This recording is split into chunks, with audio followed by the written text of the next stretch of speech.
Hello learners, welcome back to my channel. Today we are going to learn subtraction of numbers without confusion, okay? And by the end of this lesson, you will be able to subtract large numbers easily without any confusion, okay?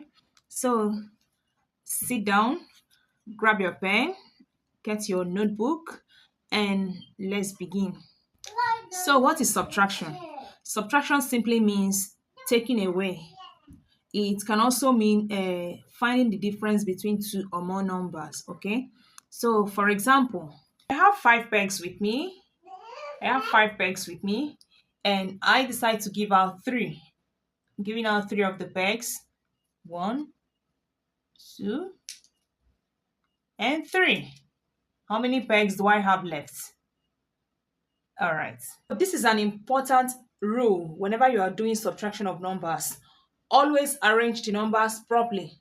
Ones under ones, the tens under the tens, the hundreds under the hundreds, and the rest of them, okay? When you have done this arrangement properly, there will be nothing like confusion. You will be able to subtract your numbers and get the answer correctly.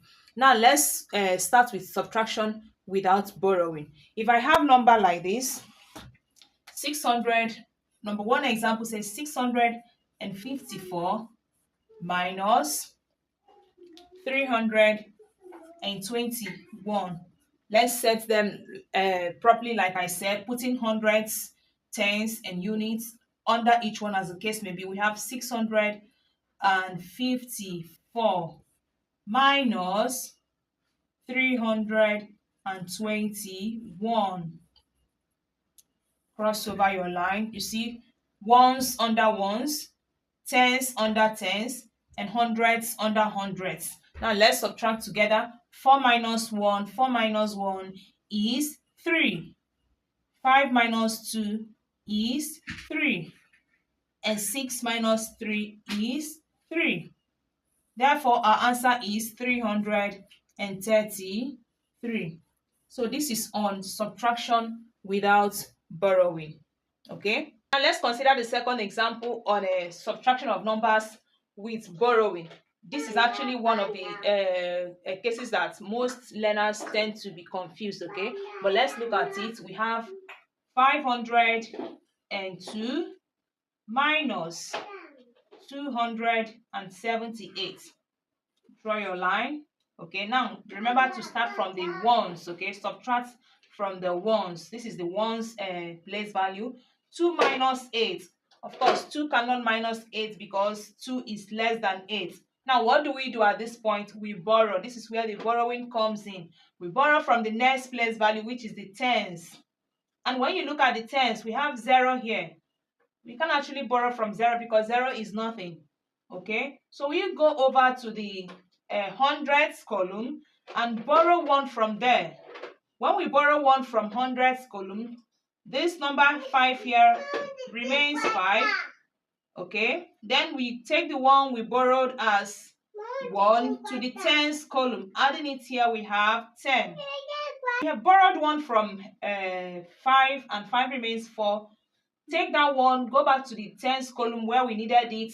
Adding that is 110, okay? When we add it to 0, 0 becomes 10. 110. 10 plus 0 is 10, okay?